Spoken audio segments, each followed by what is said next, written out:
Writing course outcomes tends to be one of the hardest things that subject matters experts struggle with when developing a new course. Why? Because sometimes it's really difficult to think about what we really want students to know, be able to do, and be able to value by the end of our courses. You are spending a lot of time developing a 10-week course, and throughout that course, students are going to acquire all kinds of knowledge and develop all kinds of skills, and perhaps even develop values, all different kinds. But within that 10-week time, we know that there are probably specific things, some specific takeaways that we want students to have after having taken this course. And that leads to the development of your course outcomes. So how do you start? We can start by looking at this Kendall College curriculum mapping spreadsheet that I've given you access to. We can look for your course here, first of all clicking on the tab for your program, and then looking for your course over here on the left side. So let's say that I'm working on Business 280. If I follow across, I will see that for the institutional learning outcomes, which are divided into competencies here in the orange and values here in the blue, that Business 280 is currently mapped to two competencies: planning and organizing and decision making. I can go across and I'll see that Business 280 is also currently mapped to entrepreneurial spirit. Now, what do those mean? Well, I can then flip over to my course development handbook and page through until I find the section here on institutional learning outcomes, where Laureate has given us a description about what they mean by decision making, based on what employers have said about decision making and what they want students who graduate from college to be able to know and be able to do about decision making. So if you look, you'll see that there are 5 behaviors that are included. 2, 3, 4, and 5. Laureate has also came up with a series of proficiency levels. So this begins to give you an idea about what decision making actually means.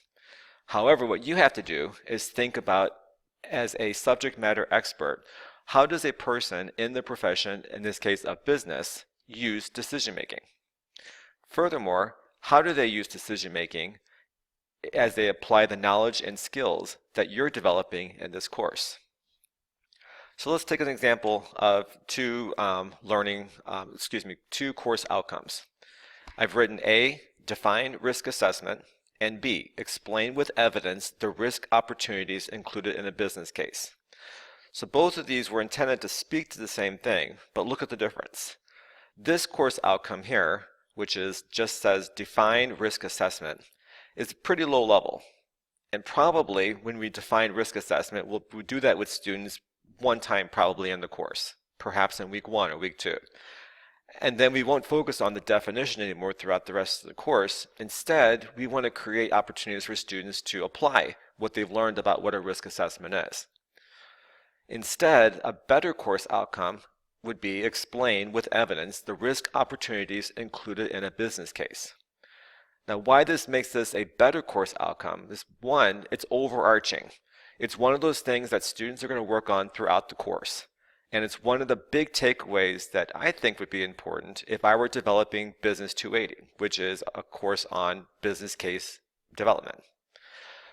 In addition, this course outcome includes some things. It includes the words business case, which reflects a program outcome that might be mapped to my course. It also includes explain with evidence, which, if you remember back on that spreadsheet where decision making was currently mapped to my course, explaining with evidence is one of the behaviors that relates to decision making. So I've accomplished 3 things. I've written an overarching description of knowledge and skill that I want students to work on and take away from this course. I've incorporated program outcomes, and I've incorporated institutional learning outcomes. So the next thing we can do then is begin to think about the course outcomes for your course. Start off by thinking about what are those big takeaways. Now, I know as a subject matter expert, there's a tendency to think that everything in the course is important. All that content, all of these skills. Students should leave the course with all of those things. And you're probably right. However, we know students don't. So think about the 3 big takeaways, the 3 to 5 overarching knowledge, skills, and values that students should leave this course with as a result of the learning in the course. And then take some time to reflect on what the program outcomes are that are mapped to your course.